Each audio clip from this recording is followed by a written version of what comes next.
She was a nurse. He was a ghost that half the city feared and the other half pretended didn't exist. 3 bullets in his chest, and he was still breathing. Barely. Isla Mercer had 72 hours to keep the most dangerous man alive, and somewhere in the dark between monitors and morphine, she made the mistake of seeing him as human. That mistake was going to cost her everything, or give her the only life worth living. Stay with me until the end of this story. If it moves you, hit that like button and drop a comment telling me what city you're watching from. I want to see exactly how far this story travels. The hospital smelled the way it always did at 3 in the morning. Bleach and stale coffee, and something underneath both of those things that nobody named out loud, because naming it made it worse. Isla Mercer had been on shift for 14 hours when the black SUVs pulled into the ambulance bay, and she knew before the doors even opened that whatever was coming through them was going to change the shape of her night in ways she wasn't prepared for. There were 4 of them, big men in dark clothing who moved like they'd rehearsed this, who cleared the corridor with their shoulders and their silence without saying a single word to anyone. The paramedics trailing behind them looked relieved to be passing the problem off. The gurney between them held a man who was bleeding through 2 layers of trauma dressing, whose shirt had already been cut away to reveal a chest that looked like something had tried very hard to end it. Isla stepped forward because that was her job. She put her hands on the gurney rail and kept pace and read the vitals on the tablet the paramedic was pushing toward her. 3 gunshot wounds to the chest. 2 had missed the lung by margins that shouldn't have been survivable. 1 had nicked the pericardial sac. Blood pressure was collapsing. The man on the gurney was gray in a way that living people weren't usually gray. "Name?" she said. The 4 big men looked at her. None of them answered. "I need a name for the chart," she said. She didn't slow down. She didn't look away from the tablet. "Or I can call him John Doe and we move on. Either way, he needs the OR in 4 minutes. One of the men, older, a scar bisecting his left eyebrow, said, "Blackthorn." The name landed in Isla's chest like a dropped stone. She was aware of it landing. She kept moving. Dominic Blackthorn. She'd seen that name in the newspaper the way most people had, in stories about federal investigations that never seemed to go anywhere, in photographs taken from a distance where his face was always partly turned, in pieces that ran 3 columns wide and said very little that could be proved in court. He owned a property development company that operated out of a glass tower downtown. He owned 3 restaurants. He was said to own considerably more than that, in ways the city's law enforcement had spent a decade failing to document. He was also, at this particular moment, dying on her gurney. She said, "Get those men out of the OR corridor, or I'll have security remove them." And she pushed through the double doors without looking back to see whether they obeyed. They obeyed. The surgery took 4 hours. Isla wasn't the attending. She handed off at the OR threshold and went back to her floor. Because that was the protocol, and she followed protocols the way some people followed scripture, not out of devotion, but out of the understanding that the structure was all that stood between order and the other thing. She checked on her patients. She drank half a cup of coffee that had gone cold. She wrote notes in 3 charts and argued briefly with a resident about a potassium level, and didn't think about Dominic Blackthorn at all, or tried not to. He came out of surgery at 7:15 in the morning. He was moved to a private room on the 4th floor that his people had apparently arranged in the hours between the OR and recovery. The window had been assessed. The room across the hall had been cleared of its previous occupant and filled with 2 of his men, and someone had placed a very specific request through the hospital administrator's office that Nurse Mercer be assigned as his primary care nurse for the duration of his stay. Isla found out about this request at 7:40, when the charge nurse handed her the assignment slip with an expression that communicated both apology and complete unwillingness to intercede. "He asked for me specifically?" Isla said. "The administrator used the word insisted," the charge nurse said. Isla looked at the slip. She thought about the 14-hour shift she'd already worked. She thought about Leo, her brother, who was 12 years old and asleep right now in the apartment they shared, who had a dentist appointment at 3 in the afternoon that she'd arranged 2 months ago. She took the slip. He was awake when she came in. That was the first thing that surprised her. Not just awake, but alert, eyes tracking her from the moment she crossed the threshold, The kind of attention that didn't come from consciousness, but from something older than that, something closer to survival instinct. His color was still bad. The oxygen saturation was reading at 93, which was acceptable but not comfortable. He had IVs in both arms and a drainage tube she didn't look forward to managing. And he was watching her the way a person watches a door they're not sure will hold. "You're the nurse from last night," he said. His voice was rougher than she'd expected, like something had abraded it from the inside. "I'm one of them," she said.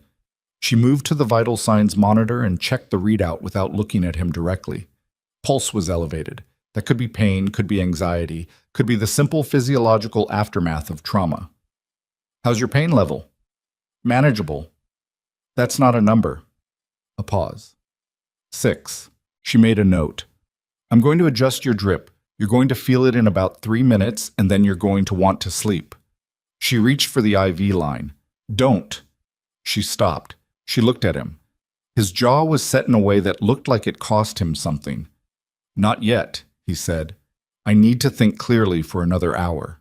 Isla set down the line. She crossed her arms and looked at him, the way she looked at patients who were making choices she disagreed with. Directly, without heat, but without yielding either. "You have 3 gunshot wounds, Mr. Blackthorne. Your body is running on adrenaline and whatever your system burned through during a 4-hour surgery. Thinking clearly is not currently your strongest option." "I've thought clearly through worse." She believed him. She didn't say so. 1 hour, she said. "Then we manage the pain." That's not a negotiation. Something crossed his face that she couldn't immediately name. It wasn't anger, it might have been surprise. 1 hour, he said. She came back in 53 minutes because one of his men knocked on the door of the nurse's station and said, in the tone of someone delivering a weather report, "He's asking for you." He was sweating when she came in, and his hands were flat against the mattress in a way that told her the pain had moved past manageable sometime in the last half hour, and he hadn't called for her because calling for her meant admitting it. She'd seen this before, men who confused endurance with strength, who thought the ability to absorb suffering was a form of control. It wasn't. It was just suffering. She adjusted the drip without commentary. She checked the drainage. She took his pulse with 2 fingers against his wrist because sometimes the monitors picked up interference and she preferred the direct reading. And while she was doing it, he looked at the ceiling and said, "How long have you been a nurse?" 8 years. "You seem younger." "I get that a lot." She released his wrist. "Your rate's coming down. The medication should reach the effective level in about 6 minutes. You're not going to ask me what happened." "No?" "Most people ask." "Most people aren't your nurse," she said. "What happened to you isn't my business. Keeping your chest from collapsing while you heal is." He turned his head and looked at her then. Really looked.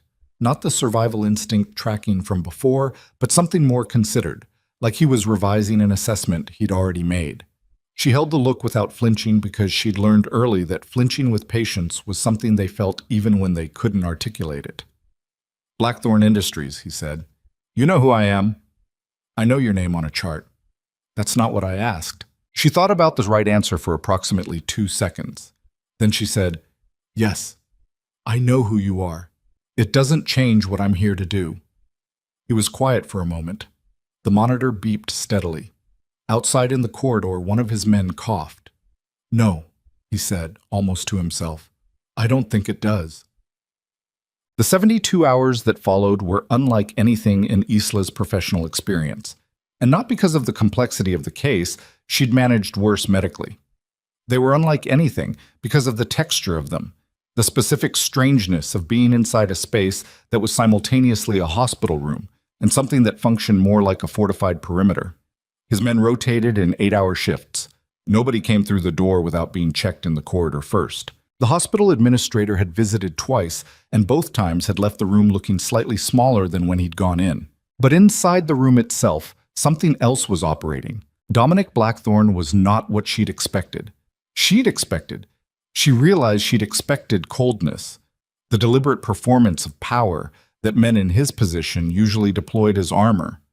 What she got instead was a quality of attention that was almost uncomfortable in its steadiness.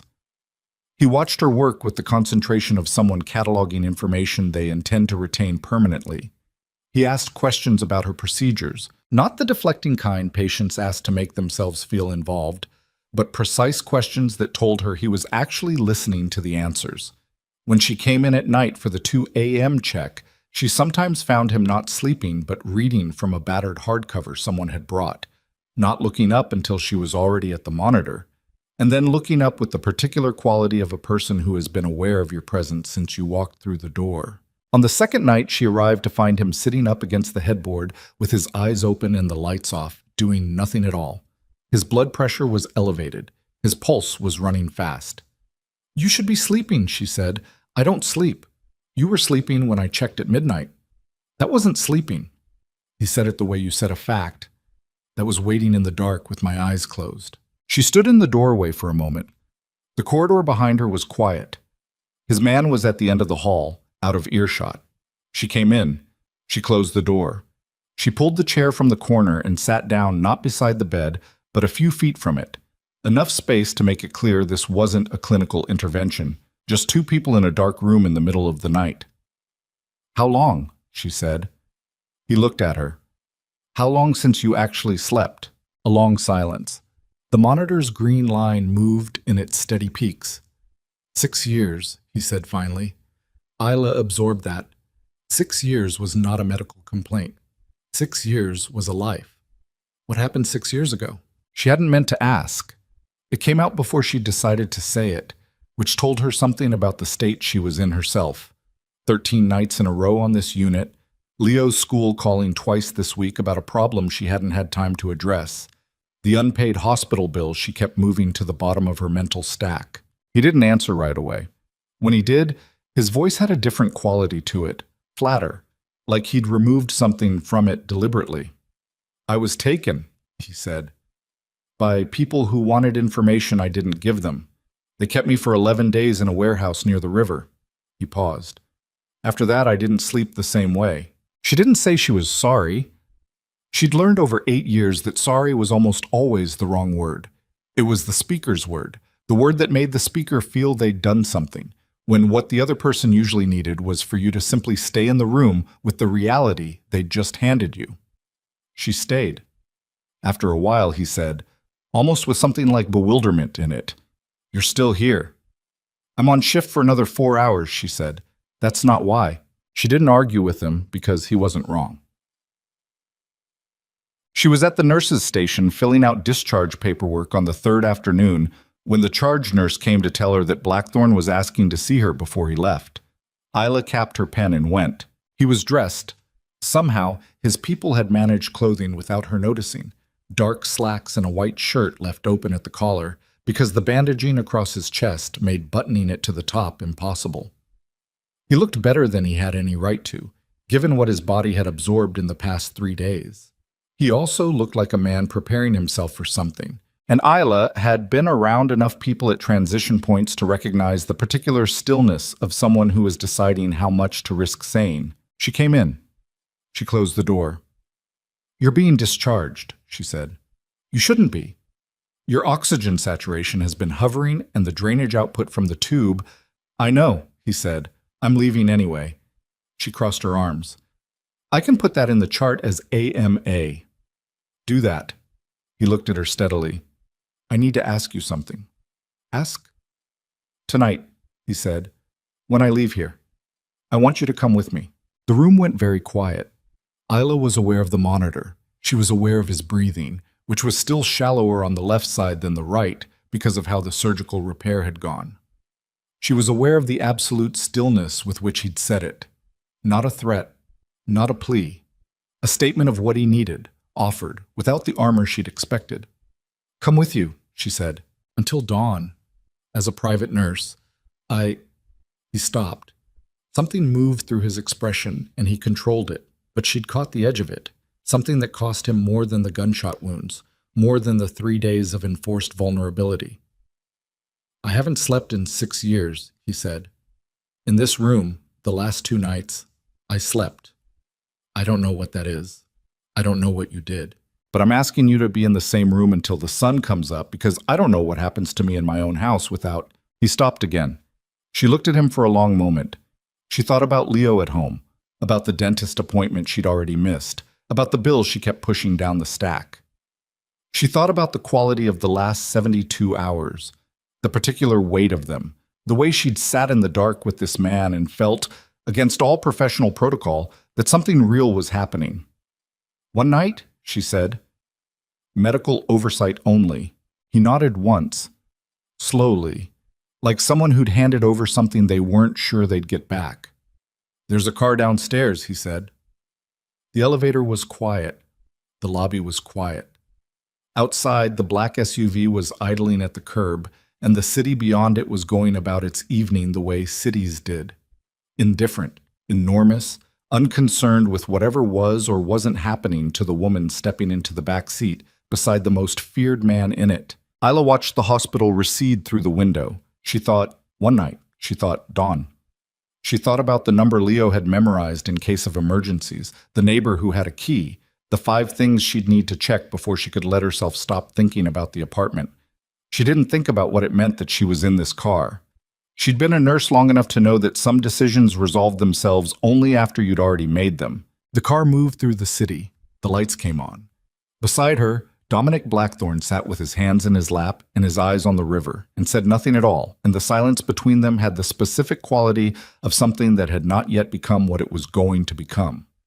She was going to find out, come morning, exactly what that was. But morning, for the first time in a very long while, was not yet here.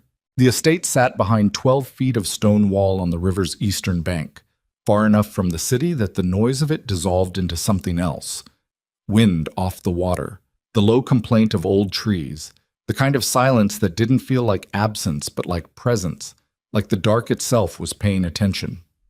The SUV rolled through the gate and Isla watched the wall pass outside her window and felt, with a clarity that had nothing to do with logic, that whatever she was before she crossed that threshold was going to be different from whatever she was after. She didn't say that out loud.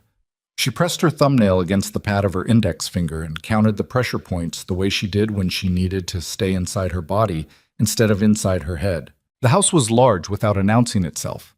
Stone and glass, the kind of architecture that had been designed to suggest permanence rather than wealth, though the two were not entirely separable here. There were lights on in the upper windows. 2 men at the entrance who stepped aside without being told to. A woman in her 60s standing inside the doorway with her arms crossed and her face arranged in the expression of someone who had seen everything and had opinions about most of it. Mrs. Harlan, Dominic said, passing her. His voice had a different quality here than it had in the hospital. Not softer exactly, but less armored.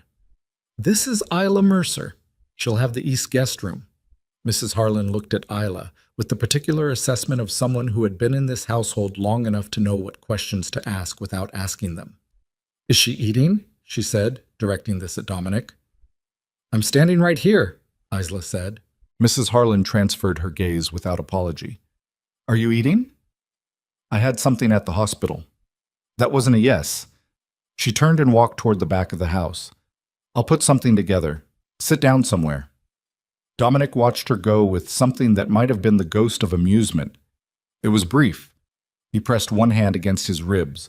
A small gesture, controlled, but Isla caught it. Your pain level, she said. Don't start. That's not a number. He looked at her sideways. 7, he said. I'll take something in an hour. You'll take something now. He stopped walking and turned to face her in the corridor. And for the first time since the hospital, she was aware of the full dimensions of him, not just as a patient, but as a man who had spent a long time being the largest presence in whatever room he entered. He was taller than the hospital bed had suggested. The bandaging under his shirt added bulk, but the width of his shoulders didn't need it. He looked at her with an expression that was somewhere between irritation and the kind of respect that irritation sometimes covered. In the house, he said, I make the schedule. In the house, Isla said, you still have 3 gunshot wounds and a drainage tube that's going to cause you a significant problem if you don't maintain the pain management protocol. She held his gaze. You hired me to keep you alive. Let me do my job.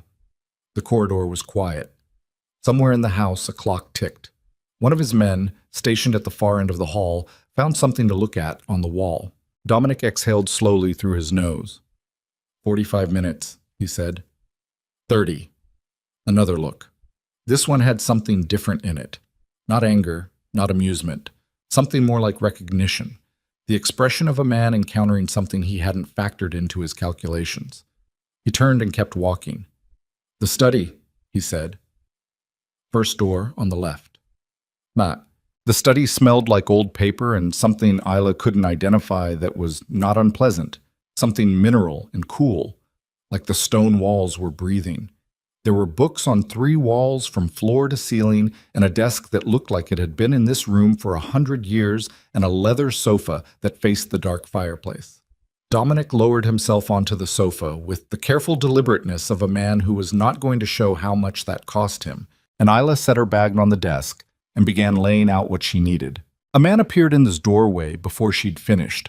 Early 40s, lean in a way that looked like it had been engineered, with pale gray eyes, and a suit that fit too well to be comfortable. He looked at Isla the way some people looked at furniture they hadn't ordered.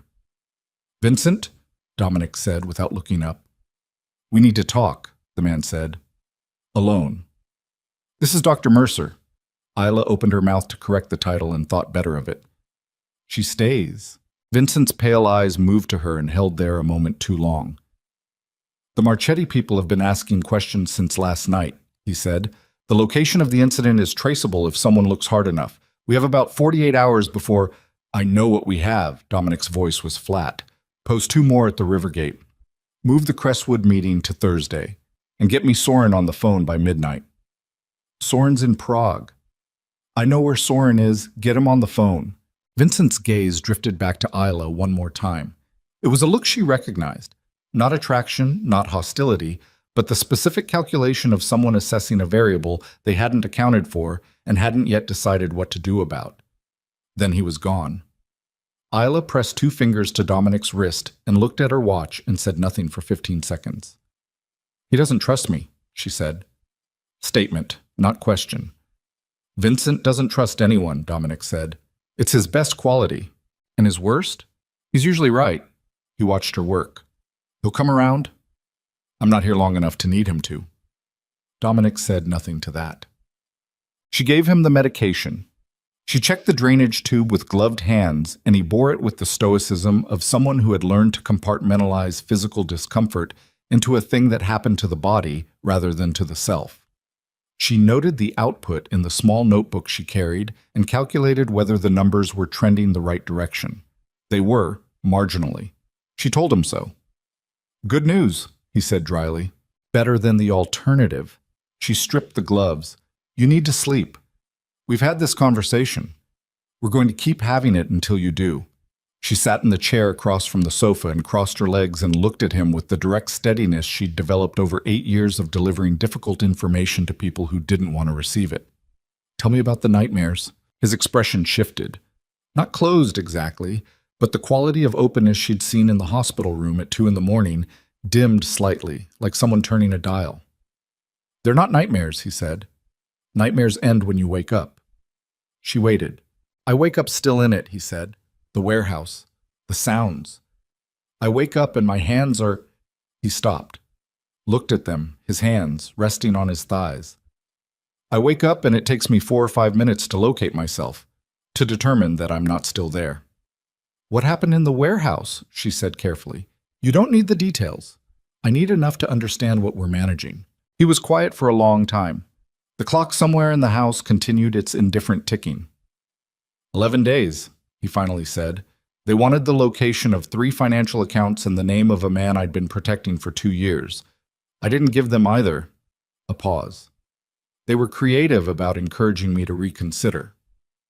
Isla let that sentence sit without decorating it. "And the man you were protecting?" Something moved across his face. "Dead anyway, as it turned out. 6 weeks after I got out. Someone inside found him first." "Someone inside your organization?" "Yes." She absorbed that. The specific weight of it, the betrayal that lived inside that yes. "You've been waiting 6 years," she said, "for someone inside to finish what the warehouse started." He looked at her with the look of someone who hadn't expected the sentence to be said that plainly. "That's an accurate description. That's why you don't sleep." "That's why I don't sleep." She nodded slowly. Outside, the river moved. She could hear it faintly through the glass, a low, continuous sound that was not quite silence and not quite anything else. "I'm going to stay until dawn," she said, "like we agreed. While you sleep, I'll monitor your vitals and manage your pain levels. If you wake up inside it, I'm here. That's all this is." "That's all this is," he repeated, in a tone she couldn't entirely parse. "Try to sleep, Mr. Blackthorne." He looked at the ceiling. "Dominic," he said, "if you're going to sit in the dark watching me breathe, at least use my name." "Dominic," she said. He closed his eyes. Check. He slept for 4 hours, which was the longest single stretch he would later tell her he'd managed in 6 years. She sat in the chair and monitored and thought, in the gaps between vital sign checks, about Leo, about the fact that she hadn't called him before getting into the car, about the text she'd sent that he almost certainly hadn't read because he slept like someone had switched him off, always had, since he was small. She thought about the school call. She thought about the dental appointment she'd missed, and the gas bill, and the slow accumulation of things that didn't get easier by being deferred. She thought about what she was doing here and arrived at no useful conclusion. At 4:17 in the morning, he came up out of sleep like a man coming up out of water, fast and disoriented, his hand grabbing the arm of the sofa before he was fully conscious, and his eyes finding the room with the desperate rapid scanning of someone who doesn't yet know what year it is. His breathing was audible from across the room, short, heavy pulls of air, his chest working in a way that was going to hurt against the surgical repair. Isla was out of the chair and beside him in 4 seconds. She didn't touch him. She'd learned with patients in dissociated states that unexpected touch was often the wrong move. "Dominic," her voice was level. "You're in the study, the estate on the river. It's 4 in the morning. He looked at her. His eyes were fully open but still processing. "I'm Isla," she said. "You came here from the hospital 3 hours ago. You're safe." The breathing slowed, marginally. He pressed the back of his hand against his mouth and stared at the fireplace, and she watched him locate himself piece by piece, watched the sequence of it, the room, the objects in it, the quality of the dark, her presence, assemble itself into something he could hold on to. "How long?" he said after a while. 4 hours and 17 minutes. He turned and looked at her with an expression she hadn't seen on him before. Raw wasn't the right word. Stripped was closer, the look of a man who had just been seen in a place he'd never intended to be visible. "That's the most I've slept," he said, "since before." She sat on the edge of the sofa, not close, just present. "I know." "How do you know?" "Because of how you came out of it. If it had been a normal sleep cycle, you'd have surfaced more gradually. You went straight from deep sleep to acute stress response. Your system isn't used to allowing itself that depth." He stared at the fireplace for a long time. She could see the muscle working in his jaw. "What do?" he said finally. "When someone's come apart in front of you and you can't undo it." "I stay in the room," she said. He looked at her again with that stripped expression. "You're very strange," he said, not unkindly. "I've been told." Tick. Morning came in the way river mornings did, gradually and without announcement, the darkness thinning at the edges until the window held a gray light that became something warmer. Isla was back in the chair by then, her notebook in her lap, and Dominic had fallen back into a lighter sleep around 5:30 that she'd watched transition into something closer to real rest, his breathing evening out, his hand releasing its grip on the sofa arm. She was reviewing her notes when Mrs. Harlan appeared in the doorway at 6:45 with coffee and the expression of someone who had already drawn conclusions. Isla took the coffee. She nodded toward Dominic. "He slept about 5.5 hours total," she said quietly. Mrs. Harlan looked at him, then at Isla, then back at him. "First time in years," she said barely above a whisper, "that I've seen him without someone posted inside this room." Isla looked up. "He usually has. Since the warehouse." The old woman's voice was flat with the specific flatness of old grief. "He won't sleep without one of the men in the room. Said he needed someone awake so the rest of him could risk going under." She paused. "He sent them all out last night." Isla absorbed that. She looked at the man on the sofa and at the gray-gold morning coming in the window and thought about what it meant to be the reason someone felt safe enough to do the most vulnerable thing a body could do. She thought, I should go home. What? She was in the foyer pulling on her coat when Vincent found her. He had the quality of someone who had been waiting nearby rather than arriving by coincidence, and he closed the distance between them without hurrying and stood at an angle that wasn't aggressive but wasn't casual either. You're leaving, he said. That was the arrangement. The arrangement. He seemed to turn the word over. He told you one night. He did. Vincent looked at her coat, at her bag, at the door behind her. His pale eyes had the quality of still water, surface calm with no indication of depth. He's going to ask you to stay longer, he said, when he wakes up. I want you to know that before he asks. Isla regarded him. And you're telling me this because I want you to make an informed decision. He put his hands in his pockets. People who come into this house and stay don't always leave on their own schedule. The words were quiet, entirely without theater, which was, she understood, exactly the point. Is that a warning? She said. It's a fact, he said. There's a difference. She held his gaze. I appreciate facts, Mr. Caro, he said. Vincent Caro. I appreciate facts, Mr. Caro. Here's one. Your employer almost died 72 hours ago, and he came out of his first real sleep in 6 years 40 minutes ago. Whatever you think I am or want from being here, consider that this morning he didn't wake up screaming alone in the dark. She buttoned the top button of her coat. I'll see myself out. She was at the door when he said, Your brother, Leo, 12 years old. He's had 3 absences this month from Clement Street Middle School, and his math teacher filed a concern report last Tuesday. Isla stopped. The building you're in, Vincent continued behind her, his voice unchanged, has a mold issue in the eastern units that the landlord has been notified about twice without action.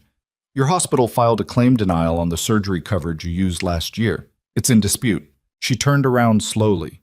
He was standing with his hands still in his pockets, his expression entirely neutral. I'm not threatening you, he said. I'm demonstrating that I've done my job. Whatever you decide, I wanted you to understand that we know who you are. She looked at him for a long moment. Her heart was doing something unpleasant in her chest, but she kept her face where she needed it. Then you know, she said quietly, that I've been dealing with things harder than you since I was 19, and I'm still standing in this doorway. She pushed the door open. Have a good morning, Mr. Caro. She was in the back of the car they'd arranged to take her home, one of Dominic's cars, she noted, which was an assumption she hadn't sanctioned, when her phone rang. The number was one she didn't recognize. She answered because nurses answered unknown numbers. Ms. Mercer. A man's voice. Not Dominic's, not Vincent's. Something flatter, with a precision to it that sounded calibrated. This is a courtesy call. We're aware of your arrangement with Dominic Blackthorne. We're also aware of your brother's school schedule and the route he walks on Tuesday and Thursday afternoons. The car moved through the early morning streets. Isla watched a bakery opening its shutters, a man walking a dog, the ordinary texture of a city morning doing what it always did. Who is this? She said. Someone who's going to ask you to do something simple, the voice said. And who wants you to know what happens to your brother if you say no? The line was quiet for exactly 3 seconds. We'll be in touch, the voice said. And then nothing. Isla lowered the phone. She looked at the street unrolling through the windshield. Her hands were steady. That was the training. The hands stayed steady because the hands were what you needed. Inside her chest, something had just shifted that she wasn't going to be able to shift back. Whatever one night had been going to cost her had just changed denominations entirely. And the car was already moving, and Leo was at home asleep, and the city outside the window had never looked so indifferent to the specific weight of what she was now carrying. She didn't go home. That was the first decision, made before the car had traveled another 6 blocks. Made in the space between one breath and the next, while the city moved past the window with its complete indifference to what had just happened to her. She told the driver to turn around. He didn't ask questions. She suspected that in this particular employment, not asking questions was a baseline job requirement.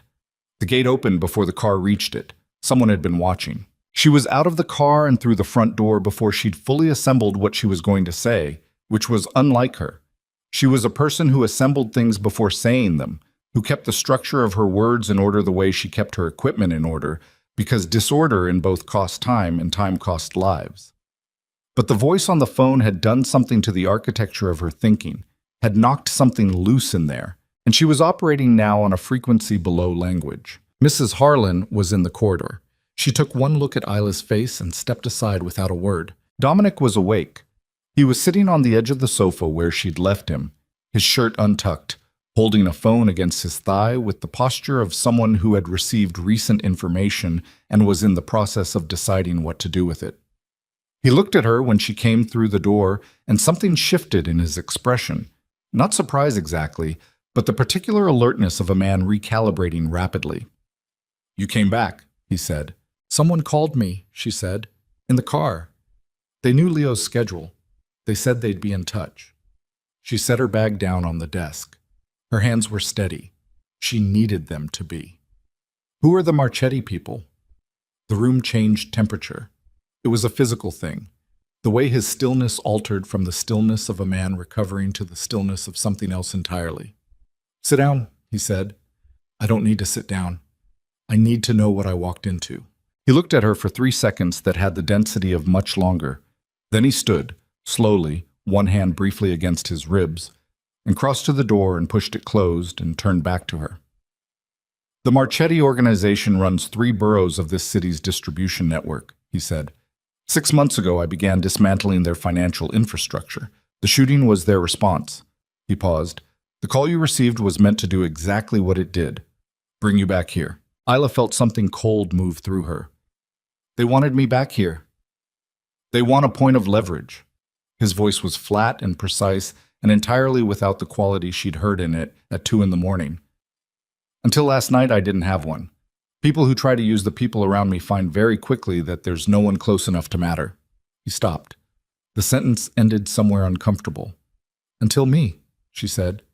He didn't answer, which was its own answer. She sat down then, not because he'd told her to, but because the specific arithmetic of what he'd just said needed a moment to be calculated. "They moved within hours of me arriving here," she said, "which means they were watching the hospital, which means they saw me get into your car." "Yes, and they've already researched Leo." "It would have taken them 20 minutes.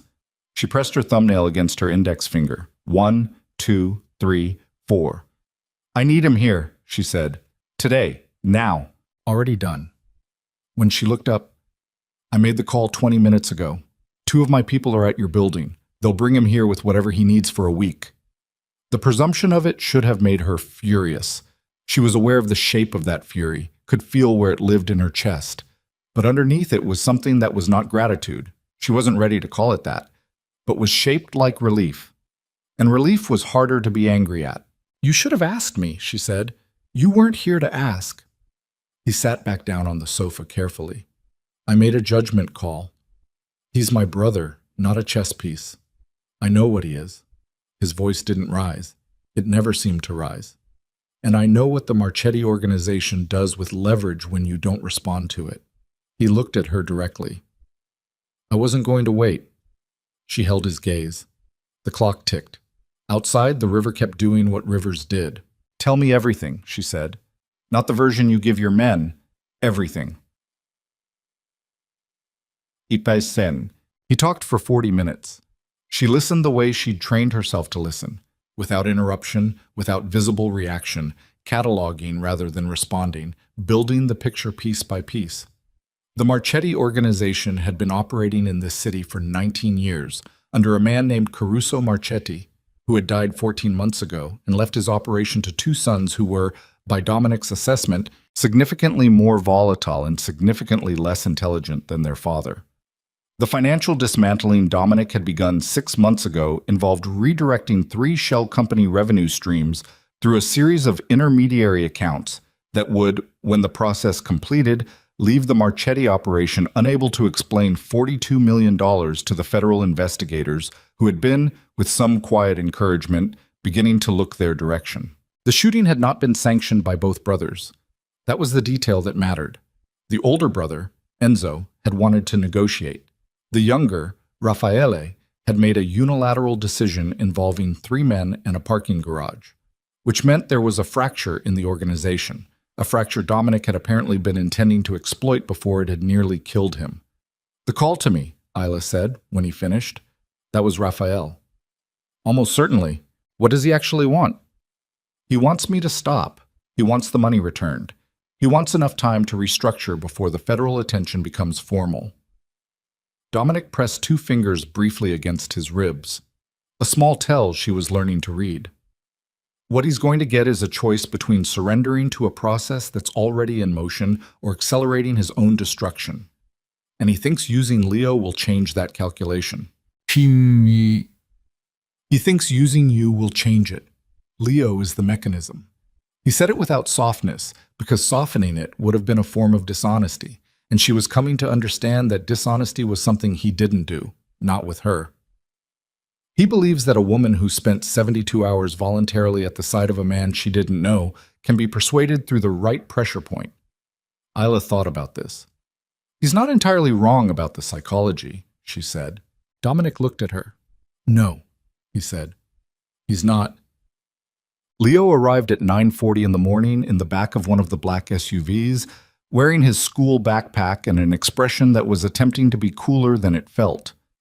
He was 12 and tall for it, with their mother's eyes and a specific quality of self-containment that Isla both recognized and worried about, because she knew where it came from and what it had cost them both to develop it.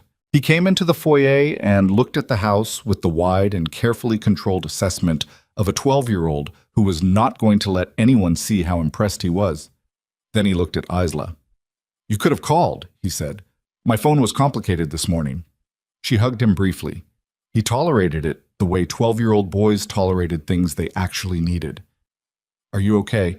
"The guys who picked me up had earpieces." He said this with a mixture of judgment and unmistakable interest. "Like actual earpieces?" "Yes." "Is this about your job?" She thought about what to tell him and settled on the truth in its simplest form.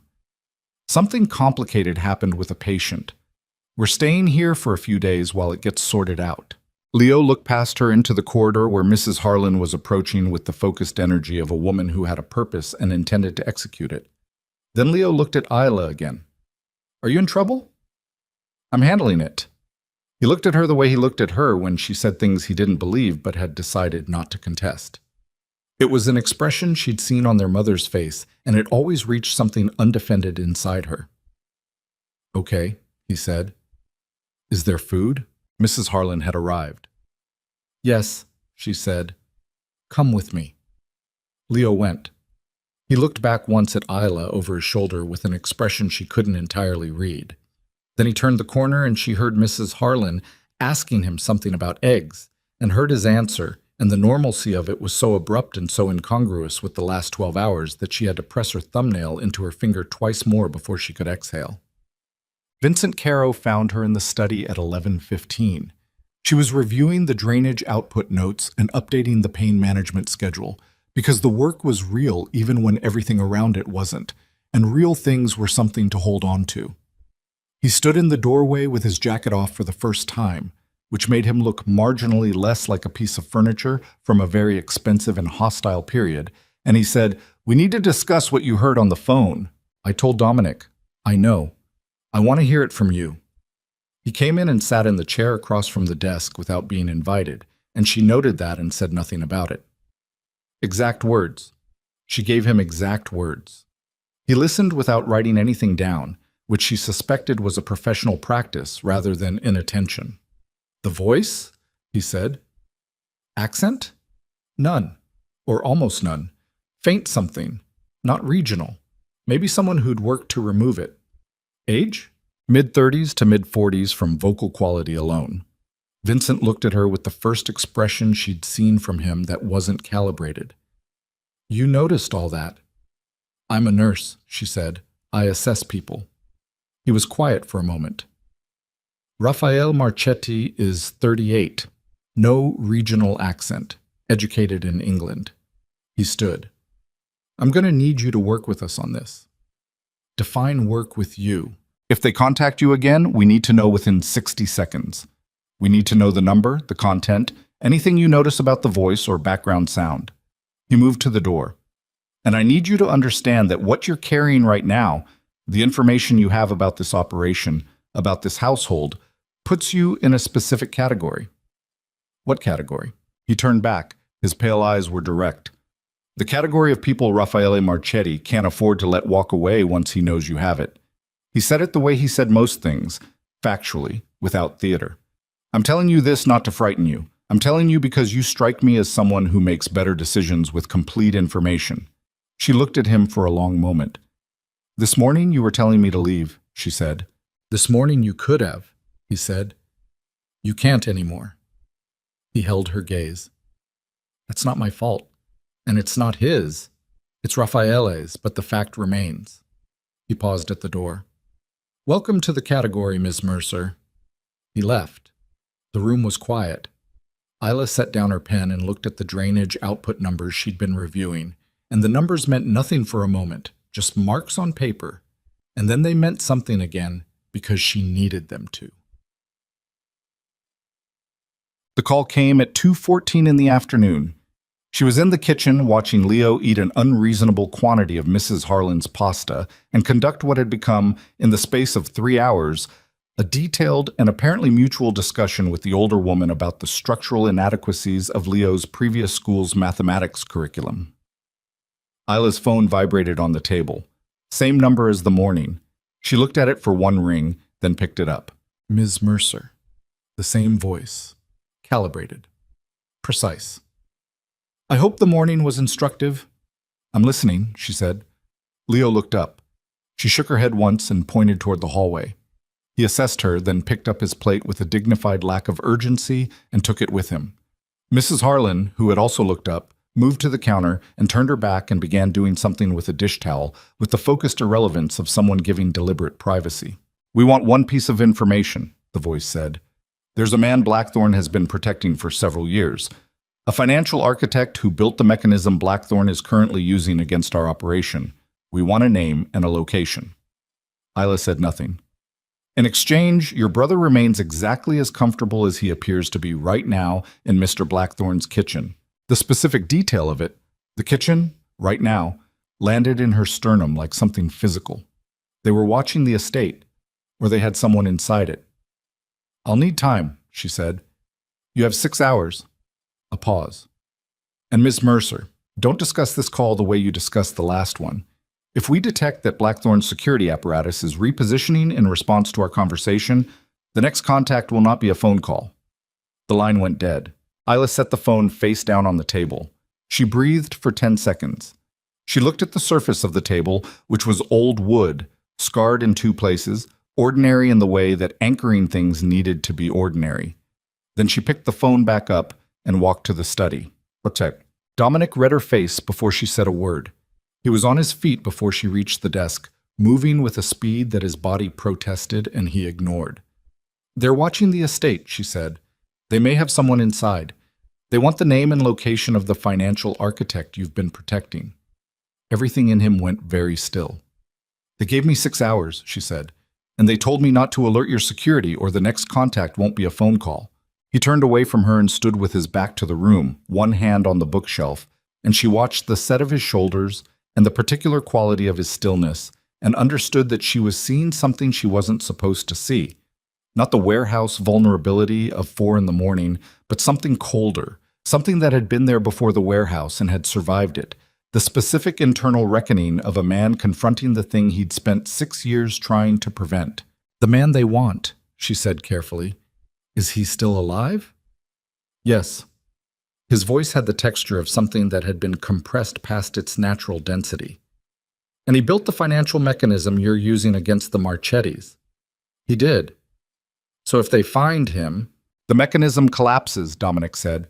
The shell company redirections reverse. The federal investigation loses its primary evidentiary architecture. He turned around. His face had a quality she hadn't seen in it before. Not fear, something adjacent to it. Something that fear was the surface expression of. 6 years of work, undone. Isla looked at him. She said the things she'd been calculating since she'd put down the phone in the kitchen. They have someone inside this house. I know. You've known since I said it. I've suspected since this morning, he said. The call to you, the timing of it, the detail level. Someone communicated your arrival here. Someone with access. She thought about the handful of people she'd interacted with since arriving. Mrs. Harlan, the men at the gate, the driver. She thought about the one person who had demonstrated in precise and unhurried detail that he had researched her thoroughly before she'd had any reason to be researched. Vincent, she said. The word dropped into the silence between them and sat there. Dominic looked at her with an expression that was the exact opposite of surprise, and that was worse somehow, worse than surprise would have been. Because surprise would have meant it hadn't occurred to him. This meant it had. Tell me I'm wrong, she said. He didn't. She took one breath, then another. How long has he been with you? 11 years. And you? And I don't know. He said it quietly, with a precision that told her the not knowing was the thing that had been sitting in him since morning, the thing he'd been turning over. He was there the night of the shooting. He was the one who coordinated the hospital. He was the one who... He stopped. Who suggested my name, Isla said, for the private assignment. The room was very quiet. Dominic sat down on the sofa, not carefully this time, heavily, the way a person sat when the weight of a thing had become too literal to manage while standing. He pressed his hands against his knees and stared at the floor, and she watched the architecture of what he'd built over 11 years reorganize itself inside him into something he didn't yet have a shape for. If it's him, he said, then the shooting wasn't just Raffaele Marchetti acting unilaterally. He paused. It was coordinated with someone who knew my schedule, my route, my security protocols. Another pause, longer. Someone who has known all of those things for 11 years. Isla sat in the chair across from him. She didn't say anything. There was nothing to say to a man who was in the process of discovering that the person standing closest to him for more than a decade had been standing there for someone else. Outside, somewhere in the house, she heard footsteps in the corridor. Measured, familiar. Vincent's. Dominic heard them too. She watched his face and watched him make the decision. She could see the exact moment it was made, the way his expression settled into something that was not calm but performed calm, the specific discipline of a man who had learned to keep the inside entirely separate from the outside in moments that required it. The footsteps paused outside the study door, knocked. Come in, Dominic said, in a voice that sounded like every other time he'd said those words to this man in 11 years. The door opened. Vincent stood in it with his jacket back on and his pale eyes moving between them with the rapid professional assessment that was his default register. I've repositioned the gate team, he said, and I've got a line on the call origin from this morning. Prepaid cell, but the tower ping puts it within 4 blocks of... Sit down, Vincent, Dominic said. Something crossed Vincent's face, a thing so small and so quickly controlled that Isla almost missed it. Almost. I'll stand, Vincent said. Sit down. Dominic's voice had not changed in volume or tone. It had changed in something else entirely. Something below the surface of both of those things. Something that lived in the register of what a man sounded like when he had stopped performing and started meaning. Vincent sat down, and Isla understood, in the specific silence that followed, that she was no longer a nurse who had stayed one night. She was a witness to something that had been 6 years in the making and had just, in the space of 12 hours, arrived at the only place it was ever going to end. She pressed her thumbnail into her finger. 1, 2, 3, 4. Her hands were steady. They needed to be, because nothing else in this room was going to be steady for very much longer. The silence in the study had a texture to it now. Something dense and load-bearing, the kind of silence that exists not because nothing is happening, but because too much is happening beneath the surface of everything visible. Vincent sat in the chair with his hands on his knees and his face arranged in an expression of professional neutrality that Isla now understood was not neutrality at all, but the most sophisticated performance she had ever watched up close. 11 years of it. The thought arrived in her chest like something anatomical. The specific nausea of understanding how long a deception can live inside a relationship before the relationship knows it's already dead. Dominic sat across from him. He wasn't performing anything. His face had gone to a place that was past expression, past the controlled composure she'd watched him deploy in the hospital and in this room at 2 in the morning. This was what was underneath all of that. Not coldness, not rage, but something that had the quality of absolute zero, the temperature at which things stopped moving because there was nowhere left to move. The parking garage, Dominic said. 3 weeks ago, I changed the route. Vincent's eyes didn't move. I told 4 people, Dominic said. Soren, who was in Prague. Marcus, who was managing the Crestwood property. You. A pause. And a man who's been dead for 2 years. Dominic. Don't. The word came out at a register that made Isla's hands tighten on the arms of her chair involuntarily. It wasn't loud. It was the opposite of loud. Don't use my name like that right now. Vincent exhaled, a long breath through his nose. Something in his posture shifted. Not a collapse exactly, but a settling, the way a structure settles when the thing that was holding it artificially upright is removed. He looked at the floor for 3 seconds. Then he looked up. It wasn't supposed to be 3 bullets, he said. The arrangement was a warning, a message. A warning, Dominic repeated. Raphael doesn't run a tight operation. The men he sent made their own editorial decisions. Dominic's jaw was working. 3 bullets in my chest is the result of a warning operation that got creatively interpreted. Yes. Vincent said it the way you said things you'd stopped being able to justify, but could still technically confirm. Isla watched Dominic's hands on his knees. She watched his knuckles and what they were doing, and she kept her own breathing steady and slow, because the room needed someone in it who was breathing steadily, and she had determined in the last 90 seconds that it was going to be her. Why? Dominic said. One word, no inflection, the kind of question that wasn't really a question. The Marchetti operation controls the Eastern distribution for 5 suppliers who also supply 2 of your legitimate enterprises, Vincent said. His voice had shifted into something that sounded almost clinical, the tone of a man delivering a brief. When you began the financial dismantling, those suppliers started making contingency approaches. To competitors, to the Marchettis directly. He paused. In 18 months, if you completed the process, 3 of your legitimate revenue streams would have been compromised. I ran the numbers. The loss projection over 5 years was, you ran the numbers, Dominic said. Significant. Enough to destabilize the restructuring you've been planning. The legitimate transition. Vincent looked at him directly. I was trying to protect the transition. By arranging to have me shot. By arranging a message that Raphael's people turned into something else. The first crack in the clinical surface. A tightness around his eyes. Something that wasn't quite guilt, but occupied the same general territory. I didn't sanction 3 bullets, Dominic. I sanctioned a broken arm and a sit-down. The room was quiet for 4 full seconds. Then Dominic stood up. He stood up with his hand pressed against his ribs and his face completely still, and he crossed the room to the window and stood with his back to both of them and looked at the river. Get out of my house, he said. There are things in motion that... Get out of my house, Vincent. If you move against me before the Marchetti situation is resolved, Raphael will... I said, get out. Still not loud. Not ever loud. The river moved outside the glass.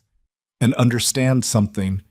When this is over, when the Marchetti situation is resolved, as you put it, I'm going to find every decision you've made in the last 11 years that touched this. Every one.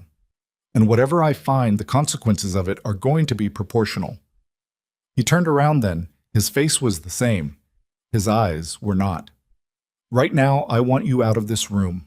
You have until I change my mind about how much of a head start to give you.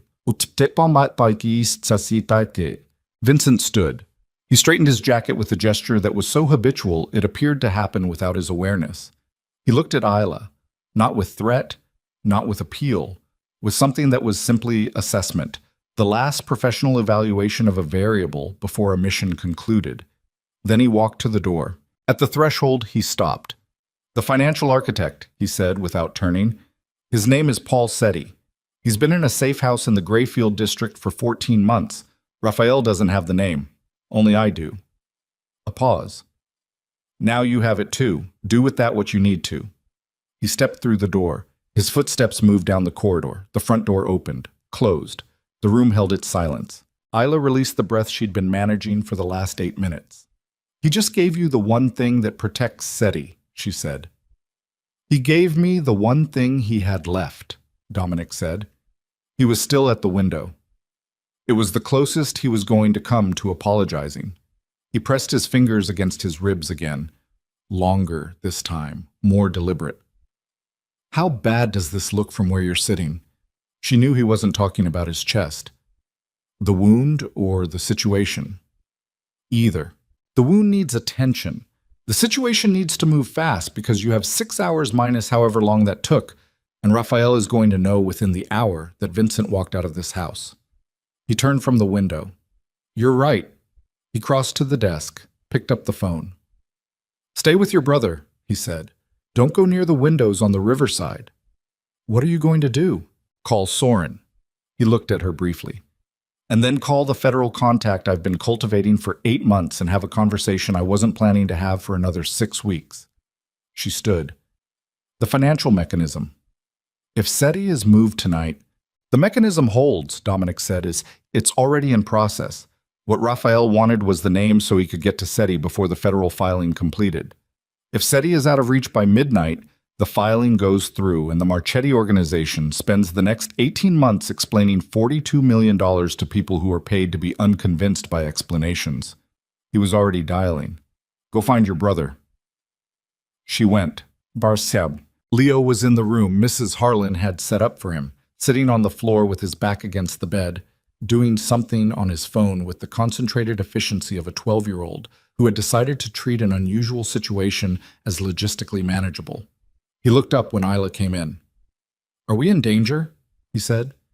Straightforward, the way he said things he'd already decided to ask. She sat on the floor beside him. She didn't do the things some adults did with children, the managed tone, the soft-edged truth that left the actual truth slightly out of view. He was 12 and he'd grown up the same way she had, and he had the same calibrated internal instrument for detecting when he was being handled. "There's a complicated situation happening," she said. "Yes, we're safer here than anywhere else right now." "The big guy," Leo said. "Blackthorn. He's the reason. He's part of it. Is he the danger or the protection?" She looked at her brother, at his mother's eyes in his face. "Right now, protection." Leo considered this. "Okay," he said. He looked back at his phone. Mrs. Harlan said dinner's at 7. Isla put her head back against the bed and stared at the ceiling. "Great," she said. "Isla." His voice had shifted register. She looked at him. "I heard some of what happened in the kitchen. The phone call." He held her gaze with the particular steadiness of someone who had learned that steadiness was the only thing that didn't eventually let you down. "I'm not going to fall apart." She looked at her brother for a long moment. "I know," she said. She meant it. At 4:40 in the afternoon, 2 things happened simultaneously. The first was that Marcus, one of Dominic's men, the one who managed the Crestwood property, came through the gate with a split lip and a dislocated shoulder and the specific, carefully assembled expression of someone who had been asked questions they hadn't answered and was aware that this made them temporarily valuable and permanently at risk. He'd been intercepted, he told Dominic's remaining men, on his way back from the property. 3 men. Professional. They'd wanted to know where SETI was. He didn't know where SETI was. They'd eventually believed him. The second thing was that Isla's phone rang with a number she didn't recognize. Not the same number as before, a new one. And when she answered it, the voice on the other end was not Raphael's calibrated precision, but something rawer, younger, operating at a frequency above its own control. Tell him to stop. Rapid, pressured speech, not a native English rhythm underneath it. Tell Blackthorn to stop the filing. I know he's filed something with federal. I know it goes through at midnight. Tell him to stop it. I need you to slow down, Isla said. She walked quickly toward the study, her hand against the wall of the corridor. There's no time to slow down. My brother... Stop. Breathing. Enzo Marchetti. He's going to do something tonight if the filing goes through. He'll destroy everything. We've been trying to hold him back for a month, you understand? A month of... The voice broke into something that was not quite language for 2 seconds and reassembled. He'll go to the estate. He has people. Tell Blackthorn. Isla pushed open the study door. Dominic was on the phone. He looked at her face and ended his call in 4 words. She put her phone on speaker. "Say that again," she said. "From the beginning." Bum. His name was Dario Marchetti, 26 years old, Caruso Marchetti's youngest, the one nobody mentioned in the operational briefings because in the organizational structure of the family business, he occupied no meaningful position. Too young, too late, too constitutionally unsuited to the work. But he was on the phone because his brother Enzo, 61 years old and less rational than their father had ever been, had decided that the federal filing and the departure of Vincent Caro from Blackthorn's house within the same afternoon constituted an acceleration of the existing threat and had assembled 7 men with the intention of resolving the Blackthorn problem in the most direct way available to him. "How long?" Dominic said. He was standing. His phone was in his hand. His other hand was pressed flat against the desk surface, and Isla could see the tension in the tendons of his wrist. "He left 40 minutes ago," Dario said. "I don't know which route. I don't know what he—" A sound in the background. A door. "I have to go. You have maybe 2 hours, maybe less." The call ended. Dominic looked at Isla. She looked at him. In the corridor outside the study, she could hear rapid movement. His men repositioning, the specific percussion of a security apparatus shifting from standard to elevated response. Someone was on a radio. Someone else was issuing instructions in a voice kept deliberately low. "Leo," she said. "Interior room, no windows. Marcus will stay with him." He was already moving toward the door. "You stay with them." "Dominic." He stopped. "The federal contact," she said. The call you were making. Did it go through?" "Yes." "The filing. It completes at midnight regardless of what happens here tonight?" "If nothing interrupts the mechanism, yes." "Then all Enzo Marchetti can do tonight is try to stop the clock by removing you." She held his gaze. "Which means the most important thing that happens in the next 2 hours is you staying alive." He looked at her for 2 seconds. "I'm aware of that. Then act like it." She closed the distance between them and put 2 fingers against his wrist, because it was both a pulse check and the thing she needed to do with her hands right now, and she counted for 10 seconds and said, 104.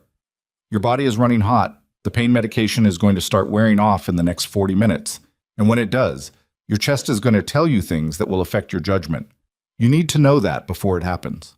He looked at her fingers on his wrist. "Noted," he said quietly. "Don't be a hero," she said. "Heroes end up back in my OR." Something moved through his face at that, quick and real and unguarded in a way that the last 4 hours had not permitted anything to be unguarded. "Stay with Leo," he said. "I mean it." He went. The next 90 minutes were the particular kind of hell that had no cinematic quality whatsoever.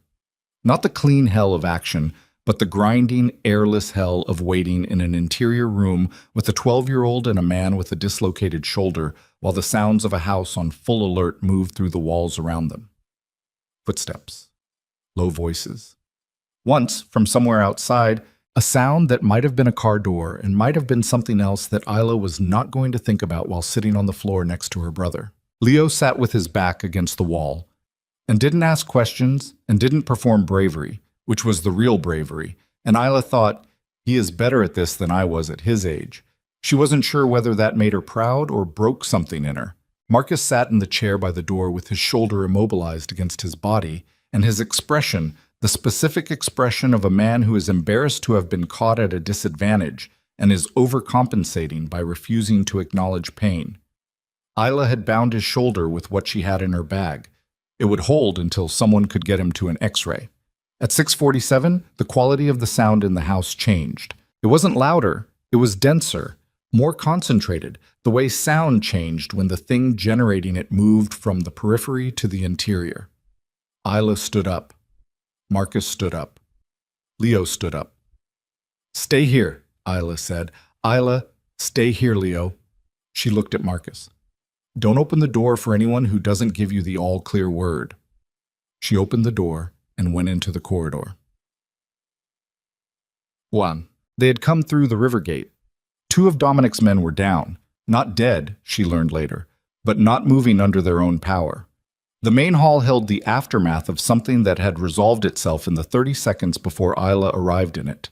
Overturned furniture, a mirror that had lost its argument with the wall, and 4 men who were being restrained by the remainder of Dominic's operational team with the efficient joylessness of people doing a job they'd prepared for. Dominic was at the far end of the hall, standing, which was the first thing she checked and the thing that mattered most. He was standing with his right hand pressed against the left side of his chest and his face the color of old concrete and his eyes on the man in front of him. Enzo Marchetti was 61 and looked like what happened when a person spent 6 decades choosing force over every available alternative. Thick through the neck and shoulders, a face that had the geography of old violence, hands that were out at his sides with the particular quality of a man who was disarmed and had not yet fully processed that information. He was breathing hard. Dominic was breathing harder. "It's done, Enzo," Dominic said. His voice was even. She had no idea how it was even. "Your brother Raphael is in federal custody as of 4:15 this afternoon. The filing completed early because my contact moved the timeline." He paused to breathe. She could see what that cost him from across the room. "Dario called me. He told me what you were planning. He told me because he wants something left to save." Enzo's jaw moved. "You've destroyed 20 years. Your organization destroyed itself." Dominic moved 1 step forward and stopped, because his body had apparently delivered a message he couldn't override, and Isla started moving toward him from the doorway. "The people who worked for your father had a certain quality. You and Raphael lost that quality sometime in the last 3 years and replaced it with something that was always going to end here." Isla reached him. She put her hand against his back, not visible from the front, just present, just there. She felt his breathing under her palm, shallow on the left, faster than it should be. "Don't talk anymore," she said quietly, beside him. "I'm almost done," he said. "You're done now," she said. "Someone else can finish it." He looked at her sideways. Then he looked at the man in front of him and said, with the absolute economy of a person who genuinely was almost done, "Take him." His men took him. Dominic turned to Isla and opened his mouth, and she put her hand against his chest above the bandaging and said, "Don't tell me you're fine." She felt his heartbeat under her palm, rapid, irregular, in a way that scared her more than anything that had happened in the last 2 hours. "Sit down." "I can't sit down here." "Then walk and sit down somewhere else." She kept her hand against his chest and moved with him toward the study, and he let her, which told her more about the state he was in than anything visible would have. He made it to the sofa. He sat. She was already opening her bag. "The federal team arrives in 20 minutes, he said. His voice had changed, thinner, less supported. "I need to be functional for—" "You need to be alive," she said. "That's the complete list of what you need to be right now." She got the stethoscope out and put it in her ears and pressed the diaphragm against his chest and listened. And what she heard made her close her eyes for exactly 1 second. "What?" he said. "The surgical repair," she said. "I need to know if you took any impact to the chest in the last 2 hours." A pause. "Someone put a shoulder into me during the initial breach." "Left side." "Yes." She listened again. The sound in his left lower lobe was not the sound it had been this morning. "You've got fluid accumulating," she said. "The repair is holding, but there's pressure building. I need you in a hospital in the next 2 hours, or we're going to be back where we started in that parking garage. Except this time, I won't have an OR down the hall." He looked at her. His face was the color it had no business being, and his jaw was set with the effort of a man who was not going to let the pain show and was losing that particular argument. 20 minutes, he said. "Let me make the handoff to the federal contact and then—" "Dominic, 20 minutes!" His hand found her wrist, not gripping, just resting there, the specific weight of it. "I've waited 6 years for this.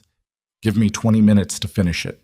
She looked at him, at his hand on her wrist, at the color of his face and the set of his jaw and the quality of his breathing and the thing in his eyes that was not stubbornness but need. The need to be the one who ended this, to have been present for the last moment of it after 6 years of building toward it. She pulled out her phone. "I'm calling the ambulance now," she said. "They'll be staged outside. The moment you make the handoff, we go. No argument." "No argument," he said. She made the call. She kept her other hand against his chest, monitoring. His heartbeat under her palm was too fast and too shallow, and doing something in the interval between beats that she was going to worry about for the next 20 minutes with every instrument at her disposal. Outside in the hall, she could hear the federal vehicles arriving. The specific sound of multiple car doors, of organized authority replacing the chaos of the last 2 hours. Dominic heard it too. She felt the change in his breathing as he heard it, the particular quality of a man listening for the sound he'd been building toward for 6 years, finally arranging itself outside his door.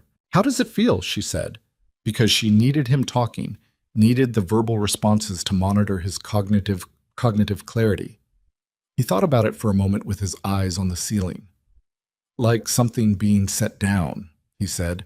"Something I've been carrying so long, I don't know what my hands look like without it." She kept her hand on his chest, his heartbeat under her palm. Too fast, irregular, but present. Insistently, stubbornly, improbably present. The federal contact came through the door, and Dominic straightened against the pain and began the conversation he'd been building toward for 6 years. And Isla kept her hand where it was and monitored every breath and counted every heartbeat, and the 20 minutes she'd agreed to felt like they were made of something heavier than time, and the ambulance was outside and the night was almost over, and the thing that happened next was going to determine whether he stayed conscious long enough to finish it. He did, barely. The federal contact was a woman named Diane Marsh, 50, short hair gone silver at the temples. The kind of face that had spent 2 decades in rooms where people lied to it and had developed a permanent and entirely justified skepticism as a result. She came through the study door with 2 agents behind her and took in the scene with the rapid professional inventory of someone who had seen worse and knew better than to say so, and she looked at Dominic on the sofa with his nurse's hand on his chest and said, "You look terrible." "The documentation is in the 3rd drawer of the desk," Dominic said. "The access codes for the shell company redirections are in a sealed envelope taped to the underside of that drawer. The filing reference number is 774-Kessler. Your people will know what that means." Marsh moved to the desk. She found the drawer. She found the envelope. She looked at Dominic over her shoulder. "SETI? Safe house in Grayfield. My man Soren is with him. I'll give you the address when your people have Enzo Marchetti formally in custody, and not before." Marsh looked at him for a moment with the expression of someone who had negotiated with difficult people for a long time and recognized the specific quality of a negotiation that was already over. "Raphael is processed," she said. "Enzo will be formally in custody within the hour." "Then you'll have the address within the hour." Marsh opened the envelope. She looked at what was inside.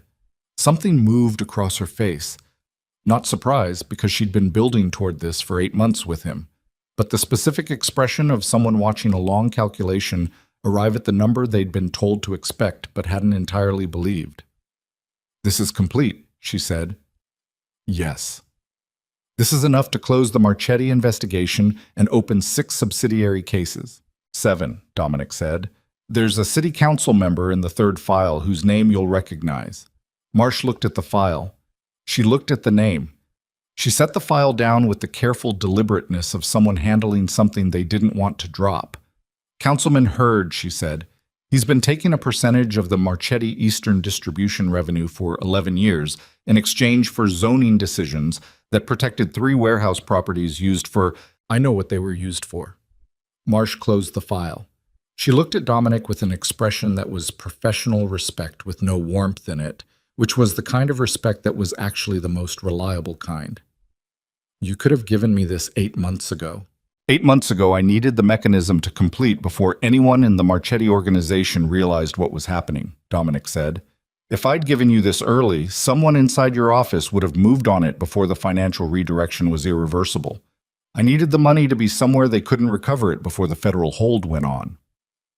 "Someone inside my office," Marsh repeated.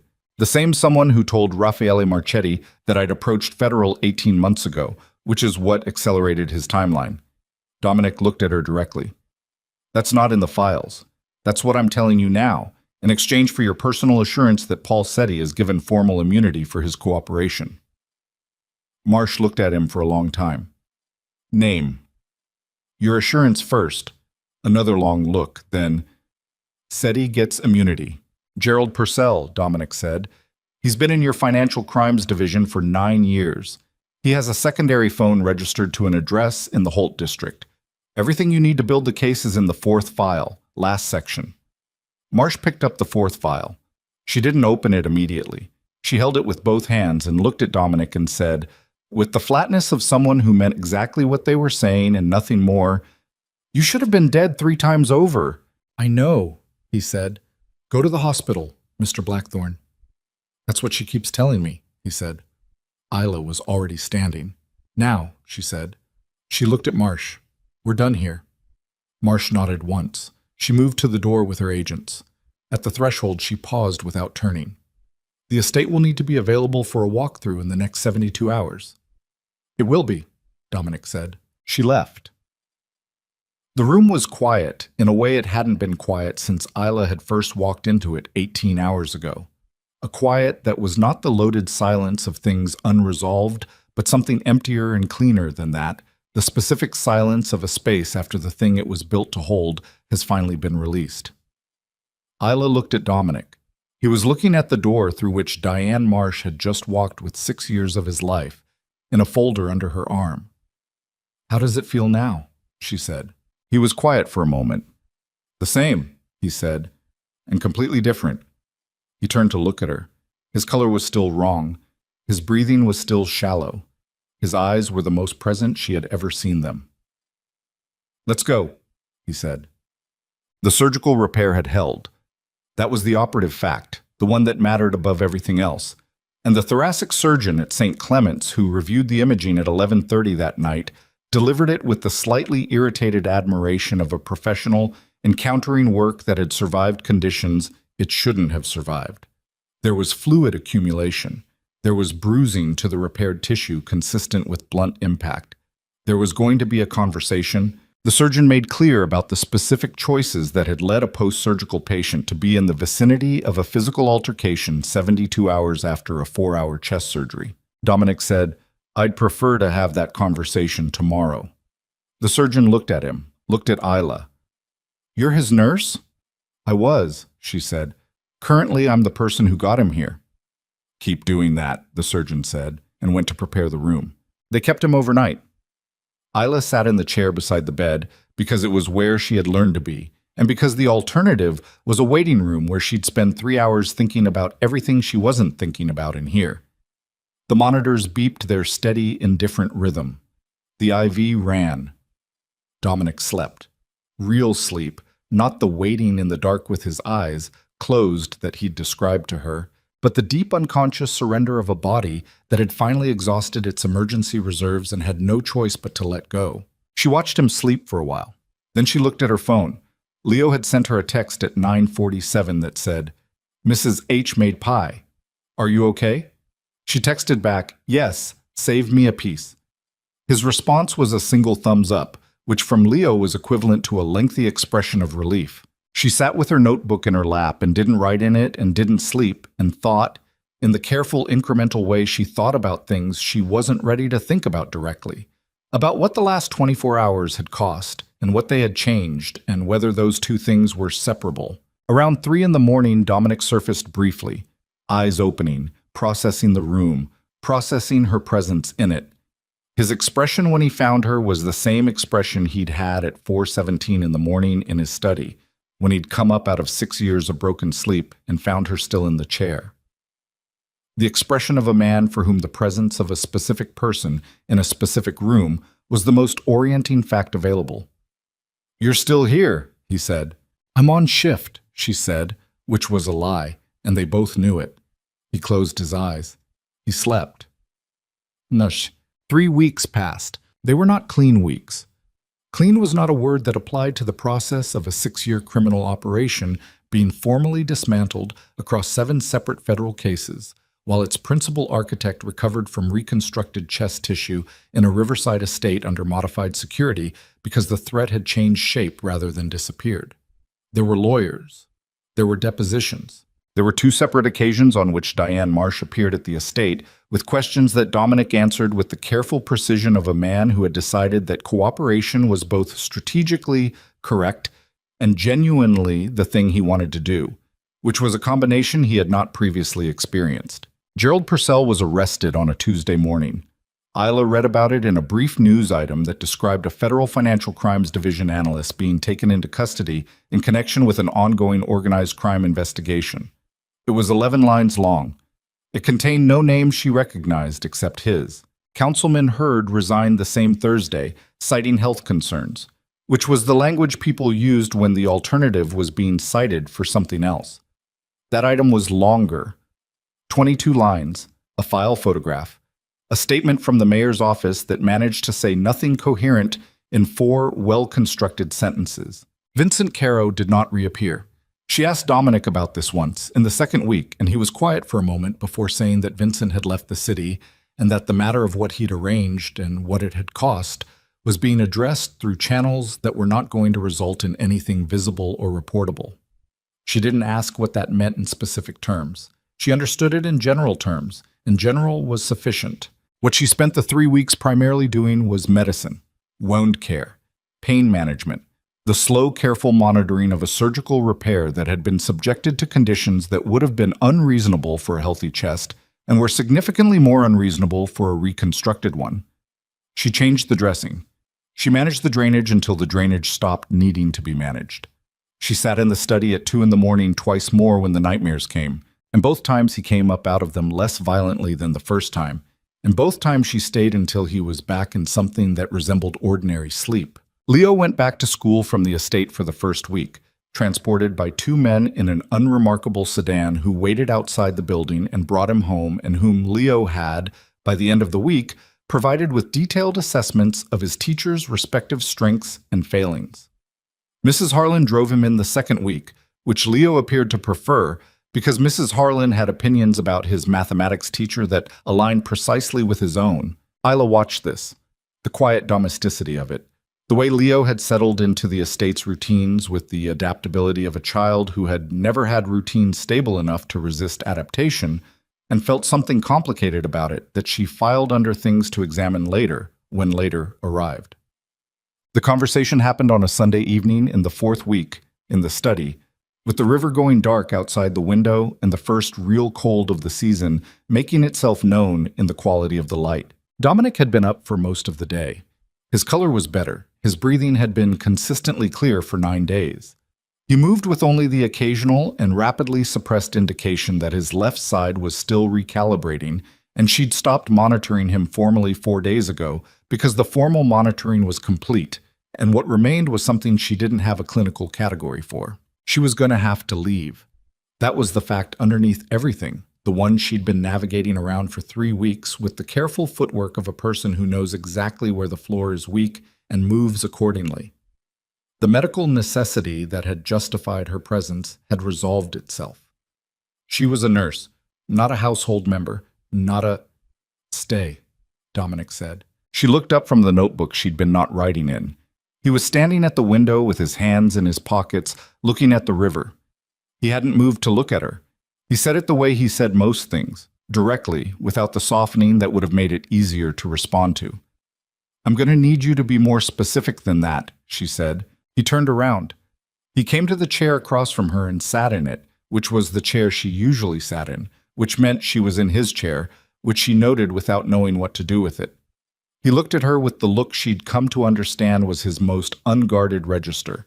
Not the management look, not the operational precision look, but the stripped-down 3 in the morning look that she'd been the only person to see in 6 years. "I've been trying to find the right way to say this for 2 weeks, he said. "I've decided there isn't one, so I'm going to say it plainly." "I'd prefer that," she said. "You came here as my nurse," he said. "You stayed because circumstances made leaving temporarily impossible. The circumstances have resolved. You can leave now, and I understand if you do, and I'll arrange whatever you need to make the transition. Leo's school, your hospital bills, the mold issue in your building, all of it, as repayment for what you did during a situation I put you in without your informed consent." He paused. He looked at his hands for a moment and then looked back at her. "That's what I can offer you as repayment. What I'm asking you to consider is something different." She waited. "Stay," he said again. "Not as my nurse. Not as someone who's here because leaving is complicated. Here because you choose to be." He held her gaze. Leo has a room. Mrs. Harlan has apparently already decided this is how things should be. And in my experience, fighting Mrs. Harlan's conclusions is a significant waste of resources. A pause. The estate is safe. Leo's school has been arranged at Whitmore. It's a better fit for him mathematically, and the commute is 12 minutes. I've established a healthcare foundation through the restructured legitimate business holdings that needs a medical director. Someone who knows how to run a clinical operation without the bureaucratic obstruction you've been dealing with at the hospital. She was quiet. He let her be quiet. That's the practical version, he said. The part that isn't practical is that you are the first person in 6 years who sat in the dark with me and didn't need something from it. Who stayed in the room because the room needed someone in it, not because staying served any other purpose. He stopped. His jaw moved briefly. I don't know what to do with that except tell you that it changed something I had decided was permanent. He looked at her steadily. I'm not going to tell you I'm a good choice. I know what I am and what I was, and what the distance between those things is going to cost to close. But I want to close it, and I'd rather close it with you in the room. The river moved outside the window. The clock ticked. Somewhere in the house she could hear Leo's voice and Mrs. Harlan's response, and the ordinary sound of an ordinary evening in a place that had been, until very recently, anything but ordinary. Isla looked at this man, at the quality of his face in the study's lamplight, the scar along his jaw she'd stopped noticing 3 weeks ago, the shadows under his eyes that were less deep now than they'd been, the specific way he held himself when he was waiting for an answer he genuinely didn't know the outcome of, which was a way she recognized because she'd seen it in her own mirror on the mornings before things that mattered. The foundation, she said, medical director. What does that mean operationally? Something shifted in his face. Controlled. But she caught it. It means you build it, he said. Staffing, clinical protocols, service population, all of it. Full authority. The funding is established and will not be contingent on any of the restructured business operations. I'd need to review the funding structure myself, she said, with my own legal counsel. Reasonable. And Leo's school arrangement doesn't obligate either of us to anything. It's his education, not a term of a contract. Agreed. She looked at him for a moment longer. You understand, she said, that what you're describing is not a transactional arrangement. You can't build it like one and expect it to hold. I know that. And you understand that I'm not someone who functions well when decisions that affect my life are made without my input, regardless of how well-intentioned they are. I'm aware, he said. I'll work on it. She held his gaze. Something in her chest had been making a decision for the last 3 weeks, without consulting the part of her that made decisions deliberately, and she was now arriving at what that decision was, with the specific quality of recognizing something you've already known for longer than you've admitted. Okay, she said. He looked at her. Okay. I'm not saying okay to everything at once, she clarified. I'm saying okay to the conversation continuing, to not leaving yet, to... She stopped. To staying in the room. The corner of his mouth moved. Not quite a smile, but the terrain a smile came from. That's enough, he said. It's a start, she said. Beads. The weeks that followed had the quality of things that were built rather than found. Not the clean narrative of resolution, but the actual texture of it, which was slower and more unglamorous and more real than anything Isla would have written if she'd been writing it. She went back to the hospital and resigned with 2 weeks' notice and spent those 2 weeks training the nurse who would take her caseload with the thoroughness of someone who understood that leaving a thing well was as important as doing it well. Her supervisor asked her twice if she was sure. She said yes both times with the specific quality of certainty that came not from confidence about the future, but from clarity about the present, which was the only kind of certainty she'd ever trusted. Leo's first week at Whitmore involved a detailed and somewhat combative conversation with the mathematics department head about the sequencing of the advanced curriculum, which Leo recounted at dinner with a satisfaction that suggested the conversation had gone his way. Mrs. Harlan listened to this account with the expression of someone whose worldview had been confirmed. Dominic listened with the careful attention he brought to things Leo said, which Isla noticed and had been noticing. The way he treated Leo's observations as worth responding to rather than managing, the particular quality of an adult who respected a child's intelligence without performing it. The Marchetti federal cases moved through their preliminary phases with the institutional slowness of legal systems doing their actual work, which was not fast and not dramatic and was, by Dominic's assessment, exactly right. Diane Marsh called twice with follow-up questions and once to say that the seventh subsidiary case, the one involving the warehouse properties and what they'd been used for, had generated enough documentation to bring charges against 4 additional individuals whose names had not appeared in any previous investigation. She said this in the tone of someone delivering a weather report, and Dominic received it the same way, and they ended the call in 90 seconds, which was apparently how they communicated, and Isla, who had been in the room for this call, found it both extremely efficient and slightly alien. Paulsetti was relocated. She never learned where. She didn't need to. The Healthcare Foundation's legal structure was reviewed by a lawyer Isla selected independently, a woman named Ruth Cabrera, who had spent 20 years in nonprofit health law and who had a quality of professional suspicion that Isla found deeply reassuring. Ruth reviewed the funding documentation for 11 days and came back with 7 proposed amendments. Dominic's legal team accepted 6 immediately and negotiated the 7th over a single afternoon, and Ruth called Isla that evening and said, "The structure is clean, the funding is genuinely independent. You have full operational authority." A pause. "He agreed to a lot." "I know," Isla said. "That's either a good sign or he's very good at the long game." "Both are probably true," Isla said. Ruth was quiet for a moment. "You seem steady about this." "I'm working on it," Isla said, which was the honest answer. On a Tuesday morning in the 6th week, Isla was in the room that had been designated as the Foundation's temporary administrative office, a converted sitting room on the east side of the estate, with good light and a desk that was the right height and a whiteboard she'd put up herself. When Dominic knocked on the open door, she looked up. He was dressed for what she'd come to understand were his restructured business meetings, the legitimate enterprises that he was in the process of converting from covers into actual functioning companies, which was a process that apparently required a great deal of lawyering and a great deal of patience, and which he approached with the same concentrated precision he brought to everything. He was holding 2 cups of coffee. He set one on her desk without comment. She said, "How's the breathing?" "Clear," he said. "Has been for 2 weeks." "I know. I'm asking because it's a habit." "I know you are." He looked at the whiteboard where she'd been mapping the service population distribution for the Foundation's first 2 clinic locations. "What's the catchment area for the eastern site?" She told him.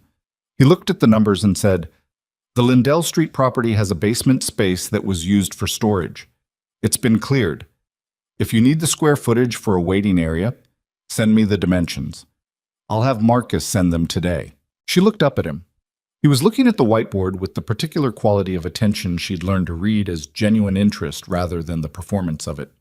He had been doing this, appearing in doorways, sitting at the edge of conversations, offering practical information without offering opinions about decisions that were hers to make.